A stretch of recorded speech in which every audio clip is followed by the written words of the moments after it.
We're starting off with gang signs this week, I guess. Welcome back to the podcast, the greatest podcast in the world. And we're keeping that in, by the way, right? Yeah, I'll keep it in. All right, perfect. Welcome back to the podcast, the greatest podcast in the world. And we got some juicy, delicious ribeye steak juicy level of drama. Ribeye steak juicy levels of drama. Mm-hmm. You wouldn't know a ribeye steak if it slapped you in the face and said, "I'm a ribeye steak." I'd probably say it's a sirloin steak, if I'm going to be honest with you. But we got some interesting news. So I think a lot of the Valorant community could probably already know about this. But if you guys haven't known, big drama happened with us. We're in the drama this time. Interesting.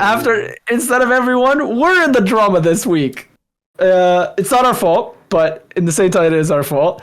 So we'll let you guys know. So we had an issue with our match in the lower brackets of playoff stage 1. Technical difficulty. Unfortunately, Darkest computer decided to explode, and it would not work. Do we know why? No.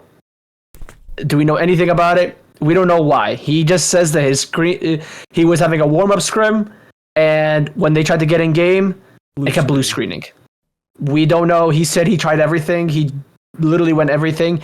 It resulted to the point where he had to go to an internet cafe to play. Okay? But it wasn't that's the issue. It's that they forfeited... Well, it is the issue. That is the issue. But they forfeited us map 1 in an elimination playoff match. So we did not ask to forfeit. Yes. We're forfeited. Whatever you hear online, I need you to understand, we never wanted to forfeit. I don't care what anybody says. The fact is that we never wanted to forfeit to the point where we were even willing to let our coach play. I don't know if it was going to be a slow or ocean. I don't know what the rules were, but we were even willing to let our coach play. And they denied that from us. And they said, no, we're forfeiting you guys map 1 in an elimination. Honestly, I was down. If they told me, but I was down. But unfortunately, we were not. They forfeited us map 1. It caused a big uproar. I saw. I think all the pros were reacting. We're like, "What the fuck? Like, what do you mean? What do you mean? What do you mean you forfeited on map 1 in a playoff match? I get it if it was like a regular season match. Okay, that's fair. But a playoff match? Come on, you guys couldn't come on." I think it would just, I think what the discourse online, a lot of people are saying was it's kind of insane because it is a playoff match, right? But also on top of that, it's that you're allowing that to happen. And, maybe give us a bit more time maybe to fix it or let our coach play. Well, I mean, he was going to an internet cafe. I mean, he did he had to drive like a half hour or something to get there? Yeah, he had to drive about 30 minutes to an internet cafe. And again, if they didn't want us to have that to happen, we would have gladly let our coach play. But unfortunately, didn't happen. Everyone's in uproar. I even saw Kaide respond about it too, which I was shocked also. Really? Yeah, she responded to coach. She's like, "Wow, this fucking sucks." Yeah. And then a lot of pros were complaining. They're like, "Wait, what do you mean? Like, it makes no sense. Like an FF on map 1 of a map in any playoff scenario and any esports should be the absolute last possible option. Maybe try to reschedule or maybe play in a later date or give him more time, Map pick too. It was our map pick, yeah. It was Haven. Worse. Yeah, so we now had to go play map 2 on their map pick. And, but it gets better. Yeah. It gets better. You want to continue this? You do it, Danny. Well, what gets better? So then, apparently the games were not played on the optimal server for everybody. So, yep. Many of the people on our team were at very, very high ping. Well, I don't know how very high is high ping, but I believe it was 60 ping. Yeah, so they're on 60 ping. When what would the other TSM guys be at? 20 or something like that, probably? About 20 or 30. So that's a 30 ping difference, which is again a lot. And was there any reason for this? Don't you usually just always pick the server where everyone has the closest to the same ping? I believe the middle ground of everybody is always Texas servers. right? But not everyone is on Texas. But unfortunately, they wanted to also play on Illy servers, which was the big issue. And someone like Snarly, who is in the West Coast, and you playing on Illinois server, he's getting somewhere like 80 ping or 60 ping. Yeah, that's close. And he's in a massive disadvantage, which compared to someone who's on like maybe 10 or 20 ping, they're on a massive advantage. It was a whole mess of situation. I know, you saw online, the TSM guys were not the issue. Again, it was a lot of miscommunication and a lot of, I would say, unprofessionalism. Weren't patient enough is what it seems like. It was a lot of unprofessional. This match has to happen right now, or else we're gonna die. It's like, yeah, I feel like it was a lot of unprofessionalism where they made it sound like we had to be in a rush. Like, no, we're rushing to go in. We had to go in. And it's like, I don't like. Where are you going? What's the rush? Like, we were like, our question was, what is the rush of the game? Mm-hmm. Like, you couldn't give us 10 more minutes. And the thing is that even after they forfeited us map 1, they also, on top of that, didn't start for another 20 minutes after they forfeited us our map 1. Like, he was ready, then, like, could have... He had the client Darkus was downloading was almost ready. It was literally almost ready. He had to literally boot up the game. It was just like a couple minutes. And then boot up the game and get into the lobby, and then we would have been set. But they didn't want that to happen. They didn't let us play with our coach, and just overall was a shitty situation. We would like it if Ace at least acknowledged they messed up. That's all we ask at this point. Okay, you're not gonna let us play the map. Whatever. We move on. It is what it is. We'll dominate stage 2. It is what it is. But what we want to know is, can you at least admit that you were in the wrong? Can we at least, it could be privately, it could be publicly, it could be anything. That's all we ask. And we ask at least Ace show that kind of somewhat form of professionalism from them. And I actually there's no reason to forfeit the map. And no reason for us to play on shitty servers. Like, there was no reason. It was awful. Again, it was not the TSM guys' fault. This is more towards the TOs that we would like to have some form of responsibility. Like, you guys kind of screwed us over for the playoff. We were very hyped. Yeah, okay, we're in the lower bracket. We lost Sentinels fair and square, but I feel like we could have made a mean lower bracket run. And now that whole thing is taken away from us. Drover. It's a situation that sucks, and I hope that they fix it. And of course, at least give us some form of an apology, or at least acknowledge that, hey, we messed up. Mm-hmm. But we'll see. Maybe, who knows, after this recording they reach out and they apologize, but we'll see on that part. Another big news: Street Fighter is now has signed a 3-year partnership with Esports World Cup. So honestly, like, really cool that they're investing so much in it. But I feel like Street Fighter not in Esports World Cup last year? No, it was last year. Like, I feel like it was last year anyways, Yeah, I think it was more just like, hey, we really want to invest into Esports World Cup, which I think it does. It's a win-win for everybody, because not only are you able to go and play in a big arena and a big tournament like Esports World Cup, but also it gives the players more of a reason to grind the game and grind ranked and all that. I think it's also just like, overall, it's a big thing. And again, I think Esports World Cup is just like great for the ecosystem of esports. Mm-hmm. As if some sports like Valorant, there's some times where it's like there's a massive drought and there's no games going on. We always have Esports World Cup, like a 6-month fucking, not even 6-month fucking season. Yeah, it's not even at this. I think they extended it a little bit. Now it's like 8 months season now, but that's a lot better. Before it was like 6 games. Yeah, now it's a lot better. This season's a lot better, which is nice. And I think even VCL, it's a lot better too. There's the brackets and everything's better. But now, yeah, it's good. I mean, League had it last year, and there was no issues. They had their split, played in the Esports World Cup. They had MSI split, and then Worlds. Yeah. So it was really good. I think I'm pretty happy with it. I don't know if I think Tekken is already going to be in Esports World Cup no matter what. Definitely going to be there. Yeah, I think I'm pretty excited. I'm kind of curious. I know 2XKO is not coming out, might come out this year. Who knows? But I'm kind of curious if it's gonna be played next year. Also. Yeah. Well, when 2XKO comes out, that shit's gonna be the biggest fighting game out, like hands down. There's no way that shit's not gonna be at every single event, like that has multiple fighting games. I mean, it's gonna be better than having Mortal Kombat. Like, I'm not gonna be fucking surprised if like what the year 2XKO comes out, Evo Vegas has like 8,000 fucking people playing 2XKO.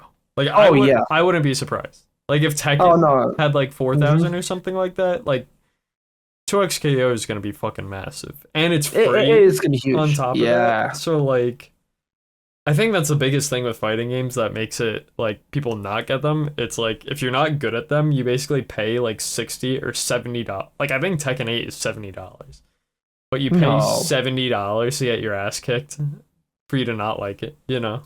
I think maybe $70 with deluxe edition. No way, it's the standard. I'm pretty sure it's $69.99 for the standard edition on Steam. I mean, it's a good game. Again, it's great. It's like fire. But if you just play, if you're like a casual, like it's really tough to justify buying a fucking game like that for $70. 100%. I think that's also expensive. Again, it's gonna be great. I think it's like having Street Fighter, but then like it's like that contract's like it's 3 years. That means okay, like Street Fighter 6 is gonna be here for the long run. Yeah, Street Fighter 6 is gonna be out for a minute. Street Fighter 5 came out in like 2015, I want to say. Street Fighter 6 came out 2023. Yeah, 2023, I think.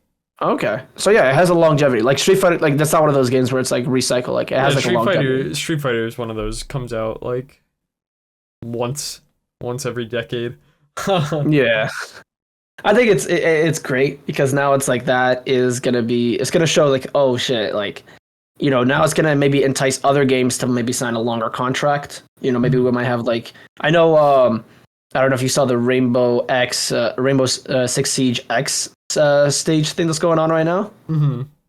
Yeah, I've been looking at that because that is also going to be really interesting because they apparently are overhauling like everything, like when it comes to graphics, lighting, game modes and all that. I was talking to like one of the guys and I was like asking him, I was like, oh, is it like great? And he's like, oh yeah, so far what they shown is amazing. But it's gonna be like that. It's gonna be great because like there's that, and then I feel like Apex Legends also gonna have a massive. Well, like with the Rainbow Six thing, aren't they pretty much doing what Overwatch 2 did, except without making it its own game? They're just like, hey guys, we're just like, the game's 10 years old at this point, so we're just gonna update all the graphics. You guys don't gotta do anything. We're just making it look nice for 2025. Yeah, I think for now that's what it is because it's like it's not getting updating. Yeah, it's not like you don't have to buy it again. It's not like a gameplay overhaul, it's a visual overhaul, right? Yeah, it's a visual overhaul. And so far like what I've seen also like when it comes like what I was told is esports related, there's not much changes. But when you add it to a like an overall thing, so far it's great. Like, yeah, it's like what you said. But I mean, Overwatch 1 to Overwatch 2, there wasn't really much of a graphics overhaul anyways. Yeah. But this one, like, there is graphics overhaul. There is, like, lighting changes. There is, like, small mechanics that are being changed. Are they making it free to play? I believe it is going to be free to play. I think right now, because a lot of streamers are playing it, you get to play into the beta. I believe as of right now, what I saw from the little I see, it is going to be like if you have Rainbow Six, I believe you can already have Rainbow. Well, yeah. I would expect that if you already have the game, you're going to get it. But like, are they going to make the new one free?